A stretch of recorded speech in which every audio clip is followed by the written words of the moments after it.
இன்றைக்கி முள்ளங்கியும் காலிஃப்ளவர் வச்சு தான் சமைக்க போகிறேன். ஸ்டார்ட் பண்ண ஆரம்பிக்கும் போதே சரி காய்கறியெல்லாம் எடுத்து க்ளீன் பண்ணி வச்சிடலான்னு சொல்லிட்டு ரெடி பண்ணியிருந்தேன். பிரேக்ஃபாஸ்ட்டுக்கும் அப்படியே சைட் பை சைடு ரெடி பண்ணியிருந்தேன். இப்போல்லாம் எங்களுக்கு பிரேக்ஃபாஸ்ட்டில் பெருசாக எதுவுமே செய்கிறது இல்லைங்க. ஏதாவது ஒரு பயிர் வேக வச்சிடுறது, அப்புறம் ஹஸ்பண்டுக்கு எக்கு வேக வச்சுட்டு ஃப்ரூட்ஸ் இதுதான் பிரேக்ஃபாஸ்ட் இப்போதைக்கு எடுத்துகிட்ருக்கோம். இது எத்தனை நாளைக்குன்னு தெரியல, பார்ப்போம்.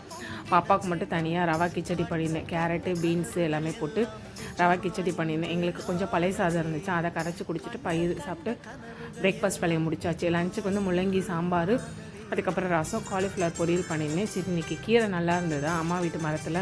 சரி பாப்பாவுக்கு ரொம்ப நாள் ஆச்சு கீரை சூப் கொடுத்து, முருங்கைக்கீரை சூப் பண்ணிடலாம் அப்படின்னு சொல்லிட்டு அதை ரெடி பண்ணியிருந்தேன்.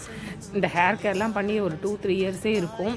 சரி இன்றைக்கி எப்படியாவது பண்ணிடலாம் அப்படின்னு சொல்லிட்டு செம்பருத்தி இலை பறித்து தலைக்கு ஹேர் பேக் போட்டிருந்தேன். சம்மர் வேறு ஆரம்பிச்சிச்சு இல்லையா, சரி இனிமேல் கூலிங்காக அப்பப்போ ஹேர் பேக் போடலாம் அப்படின்னு சொல்லி முடிவு பண்ணியிருக்கேன். பார்ப்போம், டைம் கிடைக்கும் போதெல்லாம் போட வேண்டியது தான்.